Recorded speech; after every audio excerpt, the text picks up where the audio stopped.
Hola, ¿qué tal? ¿Cómo estás? Te doy la bienvenida a este club de lectura conmigo. Yo soy Marilyn y estamos leyendo al Dr. Joe Dispenza con El placebo eres tú. Yo me he dispuesto a hacer de este club de lectura el mejor club de lectura de YouTube. Así que me encantaría que me dejaras tus comentarios. ¿Qué tal te parece? ¿Lo disfrutas? ¿Te gustaría algo diferente o que mencionara más, que hablara más, que no dijera tanto, qué sé yo? Y bueno, te agradezco mucho por la presencia en este espacio de armonía, paz y belleza, mi hogar también. Vamos a continuar con esta maravillosa lectura. Justamente antes de sentarme en la pantalla me salió: las enfermedades no existen. Yo dije, wow, qué curioso que justamente cuando me siento a hacer el club de lectura, me aparece eso en la pantalla, un anuncio. Y bueno, yo siento que estamos preparados ya para aceptar que las enfermedades no existen. Las enfermedades no existen. O sea, si el doctor Joe, con toda esta información que por tantos años ha estado investigando y ha concluido esto, esta grandiosa verdad, esta gran verdad, yo por ejemplo estoy feliz de aceptar esta nueva gran verdad. Sé que tal vez para la generación, por ejemplo, de mi abuela, de repente mi mamá, la generación de los 70, ¿no? Más o menos en adelante, no les cueste tanto aceptar esto, pero a los de antes es que vienen con unos cableados diferentes. Pero yo sí estoy lista para aceptar que las enfermedades no existen, y por eso estamos aquí leyendo este libro. En el episodio anterior quedamos en la página 31. Quedamos hablando sobre lo que no trata el libro. El Dr. Joe muy amablemente nos especificó. Y yo debo de admitir que ya he dado un vistazo a lo que vamos a leer.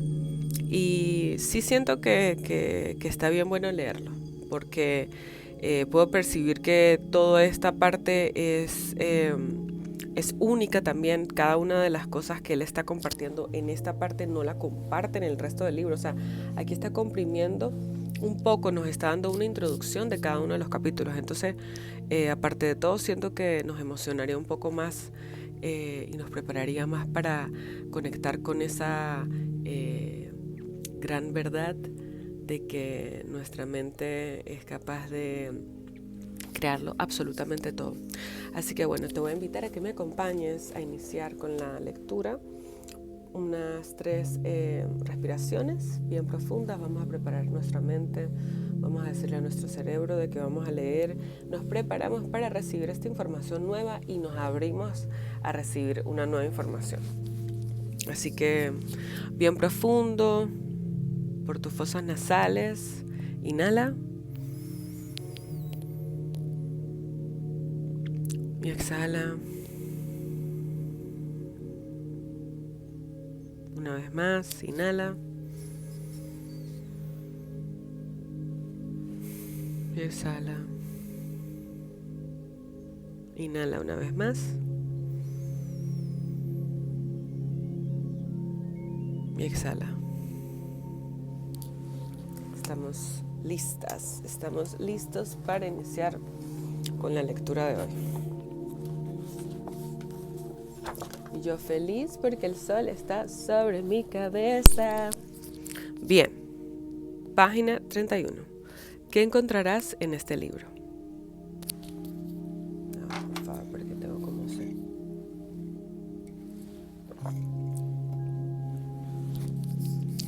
El placebo eres tú se divide en 2 partes.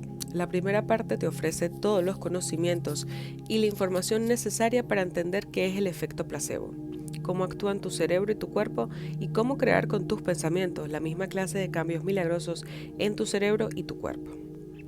El capítulo 1 te presenta varias historias increíbles que demuestran el asombroso poder de la mente humana. Algunas tienen que ver con personas que se curaron con sus propios pensamientos y otras con personas que enfermaron a causa de ellos. En algunos casos, hasta llegar a morir. Conocerás la historia de un hombre que murió después de escuchar que tenía cáncer, aunque la autopsia revelara más tarde que se habían equivocado al diagnosticárselo. Oh, Madre Santa. La de una mujer que llevaba décadas sufriendo una depresión que mejoró enormemente al participar en un estudio clínico sobre antidepresivos, pese a haberle tocado el grupo del placebo. Y la de un puñado de veteranos de guerra aquejados de ortoartritis que se curaron por medio de una falsa cirugía de rodilla. Incluso conocerás algunas historias sorprendentes sobre maleficios vudú y manipuladores de serpientes. Mi propósito al compartir estas historias contigo es mostrarte la amplia gama de fenómenos que la mente humana es capaz de provocar sin recurrir a la medicina moderna. Y espero que al leerlas te preguntes, ¿cómo es posible esto? En el capítulo 2 encontrarás una breve historia sobre el placebo. Desde los descubrimientos científicos de la década del 1770, cuando un médico vienés usó imanes para inducir lo que él creía que eran convulsiones terapéuticas. Interesante. Hasta la época moderna. A medida que los neurocientíficos van resolviendo misterios excitantes sobre las complejidades del funcionamiento de la mente. Conocerás a un médico que desarrolló las técnicas del hipnotismo después de llegar tarde a una cita y encontrarse a su paciente contemplando fascinado la llama de una lámpara de aceite. A un cirujano de la Segunda Guerra Mundial que administraba inyecciones salinas como analgésico a los soldados heridos cuando se quedaba sin morfina. Y a unos investigadores de Japón especializados en psicoinmunología que al reemplazar las hojas de hiedra venenosa por hojas inofensivas descubrieron que los participantes del estudio reaccionaban más a lo que les decían que iban a sentir que a lo que experimentaban realmente. También verás cómo Norman Cousins se curó a base de hincharse a reír. Como el Dr. Herbert Benson, investigador de Harvard, redujo los factores de riesgo de los pacientes con cardiopatías al descubrir los efectos de la meditación trascendental, y como el neurocientífico italiano Fabrizio Benedetti, tras administrar primero a los sujetos de su investigación un medicamento que luego sustituyó por un placebo, descubrió que el cerebro seguía enviando señales al cuerpo para que produjera ininterrumpidamente las mismas sustancias neuroquímicas del fármaco. Y también conocerás los resultados de un asombroso estudio reciente que revelan que los pacientes con el síndrome de intestino irritable mejoraron en gran medida al tomar placebos, pese a saber perfectamente que el medicamento no era un fármaco activo. En el capítulo 3 conocerás la fisiología de lo que sucede en tu cerebro cuando experimentas el efecto placebo. Descubrirás que en cierto sentido el placebo funciona porque aceptas o abrigas el nuevo pensamiento de poder curarte y luego lo usas para reemplazar el de que siempre estarás enfermo. Ello significa que puedes cambiar tus pensamientos al dejar de prever subconscientemente que tu futuro será como tu pasado de siempre y al anticipar y esperar un nuevo resultado. Si estás de acuerdo con esta idea, significa que tendrás que analizar lo que piensas, lo que es la mente y cómo todo esto afecta a tu cuerpo. Te explicaré cómo mientras sigas teniendo los mismos pensamientos de siempre, te llevarán a las mismas decisiones, por lo que te comportarás de la misma forma, creando las mismas experiencias, lo cual producirá las mismas emociones, que a su vez generarán los mismos pensamientos, con los que seguirás neuroquímicamente siendo el mismo de siempre. Lo explica de una forma tan maravillosa. De hecho, te estarás recordando quién crees ser. Pero ten en cuenta que no estás programado neurológicamente para ser el mismo de siempre el resto de tu vida. Te presentaré el concepto de la neuroplasticidad y cómo ahora se sabe que el cerebro es capaz de cambiar a lo largo de nuestra vida, formando nuevas rutas y conexiones neurales. En el capítulo 4 hablo del efecto placebo en el cuerpo y analizo el siguiente paso de la fisiología de la respuesta placebo. Comienza con la historia de un grupo de ancianos que asistieron a un retiro de una semana de duración llevado a cabo por un equipo de científicos de Harvard. Debe ser muy interesante vivir en Boston, porque allá se la pasan haciendo este tipo de experimentos. Y te lo juro que literalmente es como que simplemente ponen carteles y que se busca no sé qué para un no sé qué y a algunos les pagan, a algunos les regalan cosas, o sea, debe ser súper cool.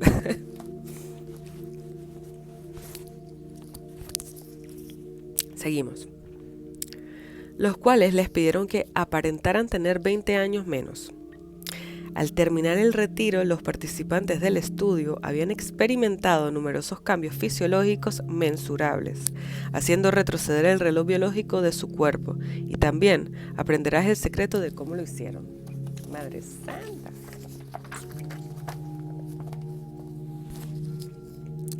Para revelártelo, el capítulo también describe qué son los genes y cómo se activan y desactivan en el cuerpo.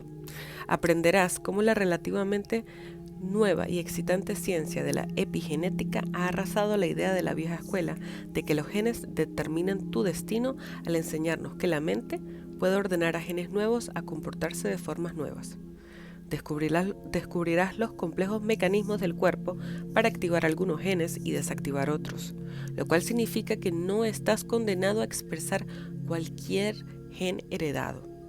Es decir, puedes aprender a cambiar tus rutas neuronales para seleccionar genes nuevos y producir cambios físicos reales. También conocerás cómo tu cuerpo recurre a las células madre, la materia física que hay detrás de muchos milagros del efecto placebo, para crear células sanas en las zonas en las que estaban dañadas. ¡Wow! El capítulo 5 relaciona los dos capítulos anteriores, explicando cómo tus pensamientos te cambian el cerebro y el cuerpo. Esta frase me gustó mucho. El capítulo 5 relaciona los dos capítulos anteriores explicando cómo tus pensamientos te cambian el cerebro y el cuerpo. Yo voy a apuntar eso porque me gustó mucho. Tus pensamientos. Yo tengo aquí mi cuaderno al lado porque a mí me gusta hacer anotaciones y en el libro anterior él nos recomendó escribir. Ya va que me perdí. ¿Dónde está?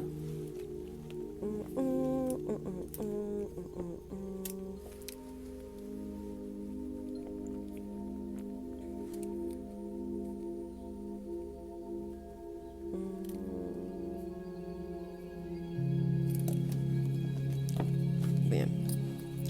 Seguimos.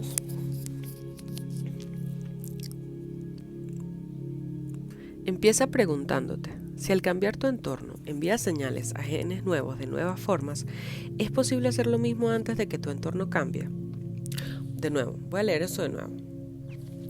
Si al cambiar tu entorno envías señales a genes nuevos de nuevas formas, ¿es posible hacer lo mismo antes de que tu entorno cambie? Y luego describe cómo usar la técnica del repaso mental para combinar una intención clara con una emoción elevada. Intención clara, emoción elevada.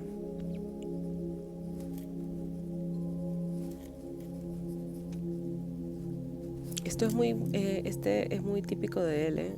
Siempre habla de la intención clara y la emoción elevada. Ay, yo tengo demasiada sed. Un momento, por favor.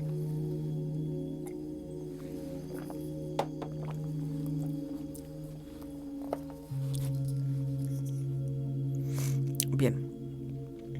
Así, el cuerpo saborea la situación futura que deseas y tú la experimentas en el presente antes de que haya ocurrido. El secreto está en hacer que tus pensamientos interiores sean más reales que tu entorno exterior. Porque como tu cerebro no sabe distinguir lo uno de lo otro, cambiará al creer que lo que tú deseas ya ha ocurrido. ¡Wow! Yo voy a leer de nuevo eso. El secreto está en hacer que tus pensamientos interiores sean más reales que tu entorno exterior. Porque como tu cerebro no sabe distinguir lo uno de lo otro, cambiará al creer que lo que tú deseas ya ha ocurrido. Si logras hacerlo las suficientes veces, transformarás tu cuerpo y empezarás a activar genes nuevos de formas nuevas, con lo que se producirán cambios epigenéticos como si la situación futura imaginada ya se hubiera materializado. Y entonces podrás vivir esta nueva realidad y convertirte en el placebo. Este capítulo, además de describirte científicamente cómo esto ocurre, incluye historias de muchas figuras públicas de distintas profesiones y condiciones sociales que usaron esta técnica, intencionadamente o sin saber del todo lo que estaban haciendo, para que sus sueños más osados se hicieran realidad. El capítulo 6 se centra en el concepto de la sugestionabilidad. Se inicia con una historia fascinante, aunque escalofriante, de cómo un equipo de investigadores intentaron averiguar si podían programar a una persona mentalmente sana que respetaba la ley, pero muy susceptible a la hipnosis, a hacer algo a lo que normalmente se hubiera negado en redondo: disparar a un desconocido para matarlo. Verás que no todas las personas tienen el mismo grado de sugestionabilidad y que cuanto más sugestionable seas, con más facilidad podrás entrar en tu subconsciente. Sugestionabilidad. Este es el secreto para entender el efecto placebo, porque la mente consciente no es más que un 5% de quienes somos. El 95% restante está formado por una serie de estados programados subconscientes en los que el cuerpo se ha convertido en mente. Aprenderás que debes ir más allá de la mente analítica y entrar en el sistema operativo de tus programas subconscientes, si quieres que tus pensamientos nuevos creen nuevos resultados y cambiar así tu destino genético. También que la meditación es una poderosa herramienta para lograrlo. ¡Uhú! El capítulo concluye con una breve exposición sobre los distintos estados de ondas cerebrales y cuáles son los más indicados para volverte más sugestionable. La palabra sugestionable a mí me suena como que no me gusta mucho, pero resulta de que está buena.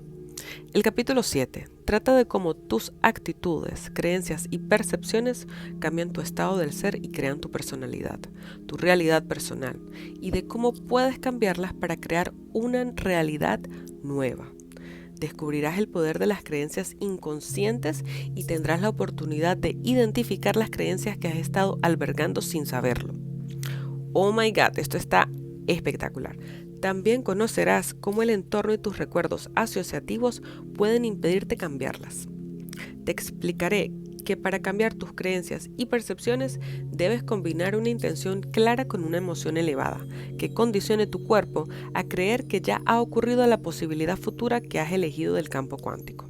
Sentir una emoción elevada es fundamental, porque solo podrás cambiar los circuitos de tu cerebro y la expresión genética de tu cuerpo y volver a condicionar tu cuerpo a una mente nueva, eliminando cualquier vestigio de los antiguos neurocircuitos y condicionamientos, cuando tu decisión acarree una energía más poderosa que la de los programas grabados en tu cerebro y la de la adicción emocional de tu cuerpo. Adicción emocional de tu cuerpo. En el capítulo 8 te presentaré el universo cuántico, el mundo imprevisible de la materia y la energía, los elementos de los que se componen los átomos y las moléculas de todo cuanto existe en el universo, los cuales por lo visto están compuestos de más que energía, que parece como si fuera espacio vacío, que de materia. El modelo cuántico, que afirma que en este momento presente ya existen todas las posibilidades, es tu secreto para curarte con el efecto placebo, porque te permite elegir un nuevo futuro y observándose haciéndose realidad. Entonces comprenderás que es posible cruzar el río del cambio y conocer lo desconocido. El capítulo 9 te describe a 3 participantes de mis talleres que afirmaron haber obtenido unos resultados asombrosos al usar estas mismas técnicas para que su salud mejorara. Primero conocerás a Lori, una mujer a la que a los 19 años los médicos le diagnosticaron una rara enfermedad ósea degenerativa que tacharon de incurable. Aunque los huesos de la pierna izquierda y de la cadera de Lori sufrieran 12 fracturas importantes durante varias décadas, obligándola a desplazarse con muletas, en la actualidad camina con normalidad sin la ayuda de ni siquiera un bastón. Sus radiografías son la prueba de que sus fracturas han desaparecido. ¡Qué loco!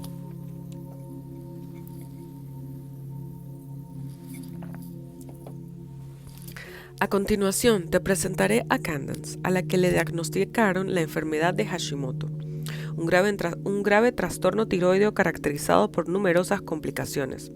En una época de su vida en que estaba resentida y furiosa, su médico le dijo que tendría que medicarse el resto de su vida, pero ella le demostró que se equivocaba tras superar su enfermedad. En la actualidad, Candace es una mujer enamorada que lleva una vida nueva sin necesidad de tomar medicamentos para la tiroides, y sus análisis de sangre demuestran que está sana. Y por último, conocerás a Joan, la mujer que he sido en el prefacio, madre de 5 hijos, empresaria de éxito y una gran emprendedora a la que todos consideraban una supermujer antes de derrumbarse de pronto y de que le diagnosticaran una forma avanzada de esclerosis múltiple. Su enfermedad fue empeorando rápidamente hasta llegar al extremo de no poder mover las piernas. Cuando acudió a mis talleres, al principio solo hizo pequeños cambios, hasta que un día la mujer que llevaba años sin poder mover las piernas se puso a andar por la sala sin ayuda, tras hacer una sesión de meditación de 1 hora. En el capítulo 10 comparto más historias sorprendentes sobre algunos participantes de mis talleres y de los escáneres cerebrales que les hicieron. Conocerás a Michelle, que se curó de la enfermedad de Parkinson, y a John, un parapléjico que se levantó de su silla de ruedas después de una meditación. También descubrirás cómo Kathy, una directora ejecutiva que llevaba una vida trepidante, aprendió a encontrar el presente y cómo Bonnie se curó a sí misma de sus fibromas y de su excesivo sangrado menstrual. Y por último, conocerás a Jennifer, que se sume en unos estados meditativos tan gozosos que llora de alegría, y a María, cuya experiencia solo puede describirse como un orgasmo cerebral. También te mostraré la información que mi equipo de científicos reunió de los escáneres cerebrales de estas personas para que veas los cambios que presenciamos en tiempo real en los talleres. Lo mejor de esta información es que te demuestra que no necesitas ser un monje o una monja, un erudito, un científico o un líder espiritual para cometer semejantes hazañas, ni tampoco tener un doctorado o una titulación médica. Las personas de este libro son gente común y corriente como tú. Después de leer este capítulo, comprenderás que lo que hicieron no es un acto mágico o ni siquiera milagroso, sino que simplemente aprendieron y aplicaron habilidades que se pueden aprender. Y si tú las practicas, también podrás hacer cambios parecidos. La segunda parte trata de la meditación. El capítulo 11 describe varios pasos preliminares sencillos para meditar y diversas técnicas que te resultarán útiles. Y el capítulo 12 te ofrece paso a paso las instrucciones para aplicar las técnicas meditativas de mis talleres, las mismas que le permitieron a los participantes crear los asombrosos resultados de los que te he hablado. Me alegra decir que, aunque no tengamos aún todas las respuestas para manejar el poder del efecto placebo en la actualidad, personas de toda índole están usando estas ideas en este mismo instante para producir cambios extraordinarios en su vida. La clase de cambios que muchas otras considerarían prácticamente imposibles. Las técnicas de este libro no sirven solo para curarte de una enfermedad, sino también para mejorar cualquier aspecto de tu vida. Espero que te inspire para aplicarlas y hacer posible en tu vida la misma clase de cambios que parecen imposibles. Él nos deja una nota del autor. Las historias de los participantes de mis talleres que se curaron son reales, pero he cambiado en este libro sus nombres y algunos detalles identificativos para proteger su privacidad. Claro. Vale. Bueno, primera parte, información. Ya va que yo este capítulo quiero... Este es mi libro y yo puedo hacerle todas las rayas que quiera. Ahí estamos. Bien. Primera parte, información.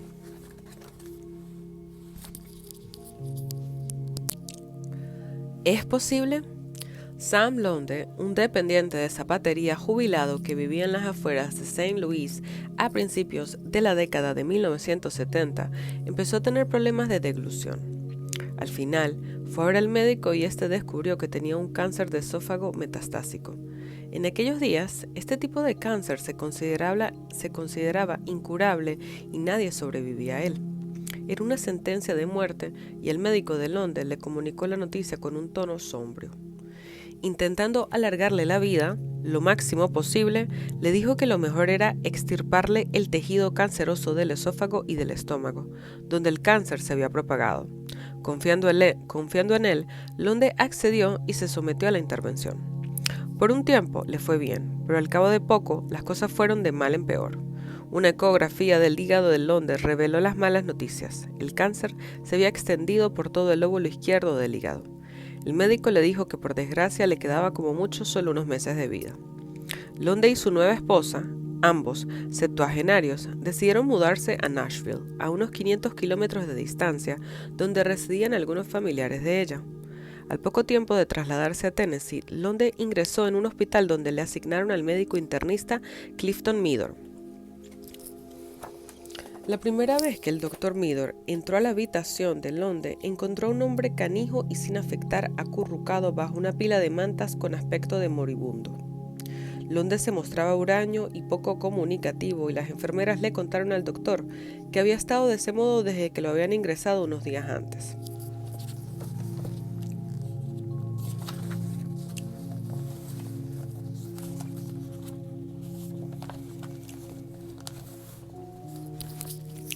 Si bien Londe tenía altos niveles de glucosa en la sangre debido a su diabetes, los parámetros del resto de las analíticas eran normales, salvo por unos niveles un tanto elevados de las enzimas hepáticas, lo cual era de esperar en alguien con cáncer en el hígado. En las otras pruebas que le habían hecho todo salía bien, una gran suerte teniendo en cuenta el grave estado del paciente. Bajo las órdenes de su nuevo médico, Londe recibió a regañadientas una terapia física, una dieta reconstituyente a base de líquidos y cuidados y atenciones médicas. A los pocos días ya se sentía más fuerte y animado. Le empezó a contar su vida al doctor Meador. Londe había estado casado antes con una mujer que había sido su verdadera media naranja. No pudieron tener hijos, pero habían disfrutado de la vida como les encantaba navegar. Al jubilarse, se compraron una casa junto a un gran lago artificial. Pero un día ya avanzada la noche, el muro de contención de tierra de la presa se rompió y una tromba de agua se llevó por delante su hogar. Londe sobrevivió de milagro al agarrarse de algunos escombros, pero el cuerpo de su mujer desapareció bajo el agua. «Perdí todo lo que más quería en este mundo», le dijo al doctor Meador. «Aquella noche, la tromba de agua se llevó también mi corazón y mi alma». A los 6 meses de la muerte de su esposa, mientras todavía la lloraba sumido en una profunda depresión, ¡qué fuerte!, le diagnosticaron el cáncer de esófago y le operaron para extirpárselo. Entonces fue cuando conoció a su segunda esposa y se casó con ella. Una mujer bondadosa que sabía que él tenía una enfermedad terminal y que aceptó cuidarle durante el tiempo que le quedara de vida. Varios meses después de casarse, se mudaron a Nashville y el doctor Meador ya conocía el resto de la historia. En cuanto Londe terminó de contársela, el médico, asombrado por lo que acababa de oír, le preguntó compasivamente: «¿Qué quiere que haga por usted?». Londe, que estaba a las puertas de la muerte, se quedó pensativo. «Me gustaría vivir hasta Navidad para celebrarla con mi mujer y su familia, porque se han portado muy bien conmigo», contestó al fin. «Lo único que deseo es que me ayude a conseguirlo».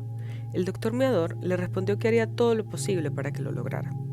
Cuando le dieron de alta, a finales de octubre, Londe se encontraba mucho mejor que al llegar.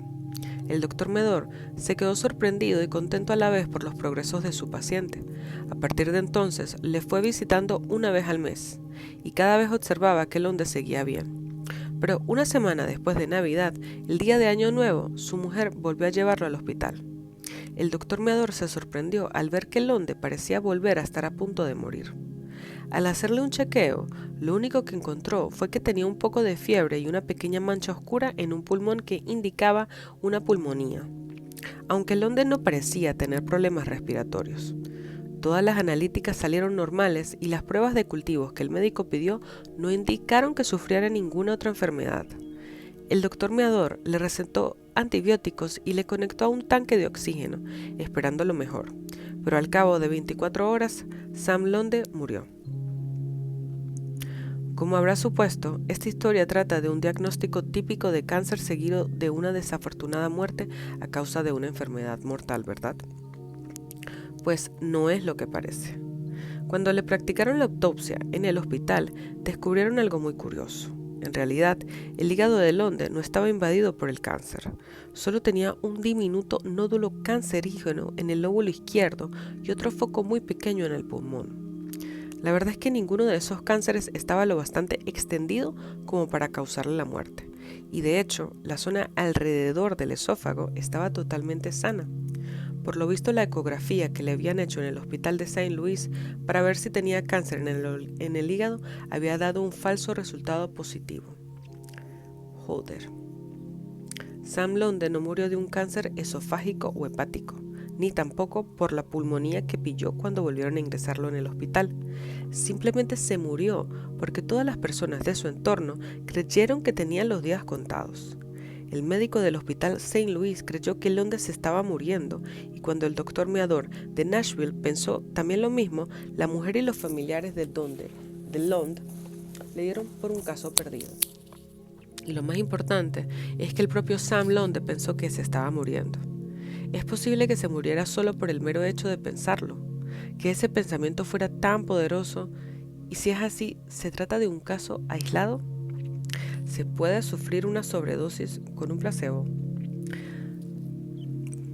Fred Mason, no sé si es Mason, yo creo que es Mason. Fred Mason, no es su nombre real, un estudiante de posgrado de 26 años, cayó en una depresión cuando su novia rompió con él. Pero de pronto vio en un periódico el anuncio de un ensayo clínico sobre un nuevo medicamento antidepresivo y decidió participar. 4 años antes, ¿dónde fue eso? Bueno, no dice, ¿no? Ok, voy de nuevo. ¿Se puede sufrir una sobredosis con un placebo? Fred Mason, no es su nombre real, un estudiante de posgrado de 26 años cayó en una depresión cuando su novia rompió con él. Pero de pronto vio en un periódico el anuncio de un ensayo clínico sobre un nuevo medicamento antidepresivo y decidió participar. 4 años antes había tenido un brote depresivo y el médico le había recetado un antidepresivo a base de amitriptilina, el Avil, pero se había visto obligado a dejarlo por la somnolencia y el embotamiento que le causaba. El medicamento era demasiado fuerte para él y ahora esperaba que ese nuevo fármaco tuviera menos efectos secundarios. Cuando ya hacía cerca de un mes que participaba en el estudio, decidió llamar a su antigua novia. Los dos se pelearon por teléfono y Mason, después de colgar, agarró en un arrebato el frasco de pastillas del ensayo clínico y se tragó las 29 que quedaban con la intención de suicidarse. Pero al instante se arrepintió. Salió de su casa corriendo y tras pedir ayuda a gritos se desplomó. Una vecina le oyó gritar y al salir al pasillo del edificio se lo encontró tendido en el suelo. Retorciéndose del dolor, Mason le contó que había cometido un terrible error al tomarse las pastillas, pero que no se quería morir. Cuando le pidió que lo llevara al hospital, su vecina sí lo hizo. Mason llegó a urgencias pálido y sudoroso, con una tensión de 80/40 y un ritmo cardíaco de 140 pulsaciones, respirando agitadamente. No cesaba de exclamar: «No quiero morir». Cuando los médicos le examinaron, vieron que lo único que tenía era la tensión baja, el pulso acelerado y la respiración agitada. Aún así, Mason estaba aletargado y arrastraba las palabras al hablar.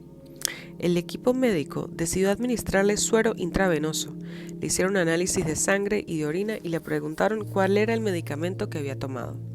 Mason no podía recordar el nombre del fármaco. Les dijo que era el antidepresivo experimental de un ensayo clínico. Luego les entregó el frasco vacío, pero en la etiqueta no aparecía el nombre del medicamento, sino solo la información sobre el estudio, así que no podían hacer más que esperar los resultados del análisis, controlar sus constantes vitales para asegurarse de que no empeorara de golpe y esperar a que el personal del hospital pudiera contactar con los investigadores que estaban realizando el ensayo clínico. Al cabo de 4 horas, después de que los resultados de los análisis salieran totalmente normales, llegó un médico que había participado en el estudio del fármaco experimental. Al consultar el código de la etiqueta del frasco vacío de las pastillas de Mason, lo cotejó con la información recabada en el estudio. Les dijo que Mason había estado tomando un placebo y que las pastillas que habían herido no contenían ningún fármaco. Madre santa. ¡Ay, qué fuerte! Mason, pobre Mason, ese Mason le fue terrible. ¡Qué fuerte! Él jurando que se estaba, pero Madre mía. Ok. Seguimos. Milagrosamente, a los pocos minutos, a Mason se le normalizó la tensión arterial y el pulso, y como por arte de magia dejó también de sentirse soñoliento.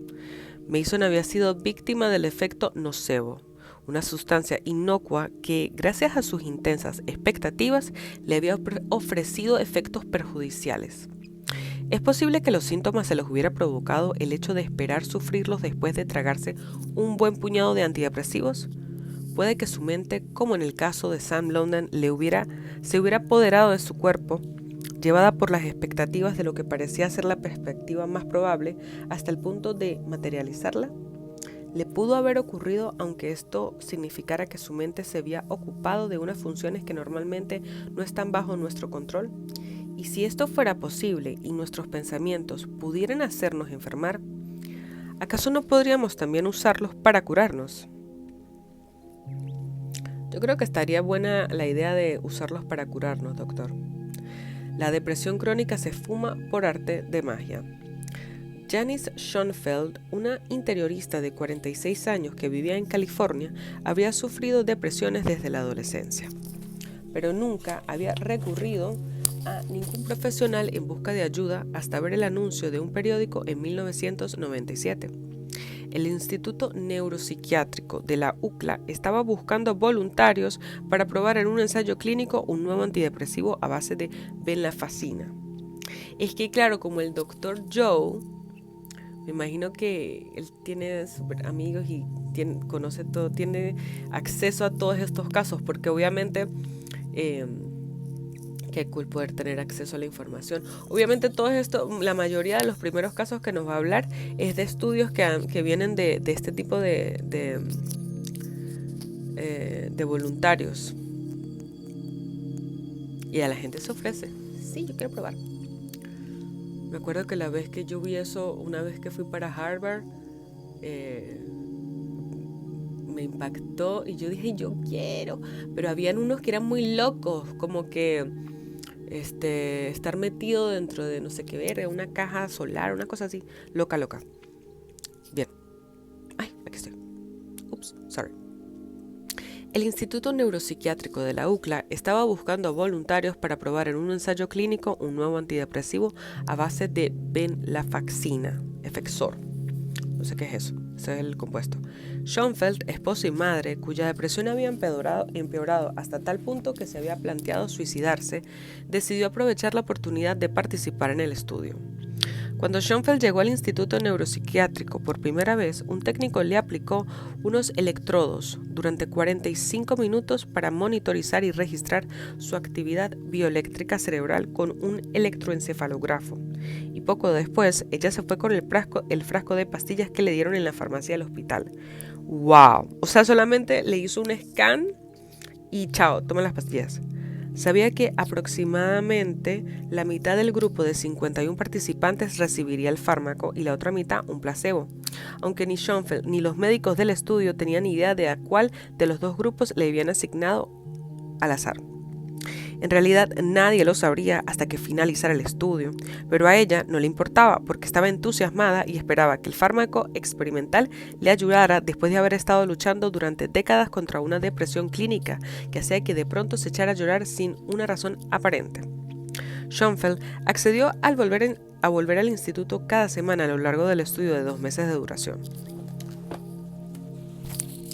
Cada vez respondía a las preguntas de cómo se sentía y en varias ocasiones incluso le realizaron otro electroencefalograma. Al poco tiempo de empezar a tomar las pastillas, Schoenfeld se comenzó a encontrar muchísimo mejor por primera vez en su vida. Y lo más curioso es que además sentía náuseas. Pero esto era una buena noticia porque sabía que era uno de los efectos secundarios del fármaco experimental. Como la depresión tendía a desaparecer y además notaba los efectos secundarios, estaba segura de que le había tocado el fármaco activo. Hasta la enfermera con la que hablaba al volver cada semana al instituto creía que Schoenfeld estaba tomando el medicamento real por los cambios que experimentaba. Al final de la 8ª semana del estudio, uno de los investigadores le reveló por fin la impactante verdad.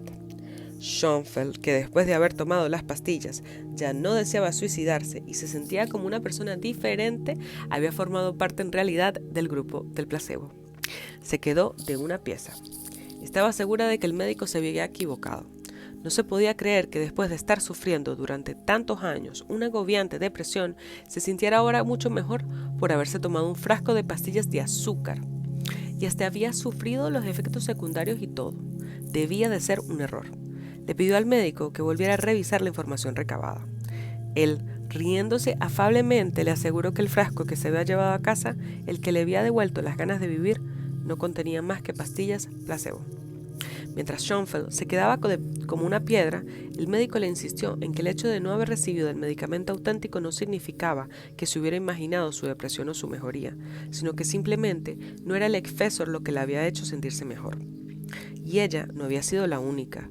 Los resultados del estudio revelaron al cabo de poco que el 38% de los participantes del grupo placebo se sentía mejor, comparados con el 52% del grupo que había recibido Effexor. ¡Wow! O sea,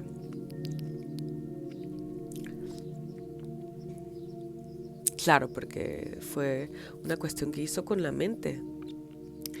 Pero cuando el resto de la información salió a la luz, fueron los investigadores los que se quedaron sorprendidos. Los pacientes como Schoenfeld, que habían mejorado con el placebo, no se habían imaginado sentirse mejor, sino que los patrones de sus ondas cerebrales habían cambiado. Las electroencefalografías que les hicieron religiosamente a lo largo del estudio revelaban un aumento importante de actividad en la corteza prefrontal, la cual en los pacientes deprimidos solía ser muy baja. El efecto placebo, además de cambiar la mente de Schoenfeld, le estaba modificando su biología. Es decir, no eran solo imaginaciones suyas, sino cambios reales en el cerebro. Además de sentirse bien, también se estaba poniendo bien. Al final del estudio, a Schoenfeld le había cambiado el cerebro sin tomar ningún medicamento ni hacer nada distinto a lo de siempre. Era su mente la que había cambiado su cuerpo, y 12 años más tarde, Schoenfeld seguía sintiéndose muchísimo mejor que antes. ¿Cómo es posible que una pastilla de azúcar pueda acabar con los síntomas de una depresión arraigada y provocar además efectos secundarios como náuseas? ¿Y qué significa que la misma sustancia inerte tenga el poder de cambiar la activación de las ondas cerebrales, aumentando la actividad en la parte del cerebro más afectada por la depresión? ¿Puede la mente subjetiva crear esta clase de cambios fisiológicos objetivos y medibles? ¿Qué sucede en la mente y el cuerpo que permite que un placebo actúe a la perfección como un fármaco? ¿Podrían darse los mismos fantásticos efectos curativos no solo en las enfermedades mentales crónicas, sino también en una afección tan grave como el cáncer? Bueno, vamos a dejar este episodio de lectura el día de hoy hasta aquí. Wow.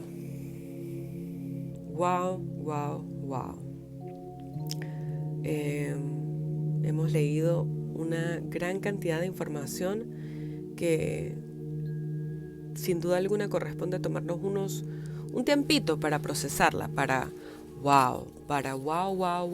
permitir que se integre.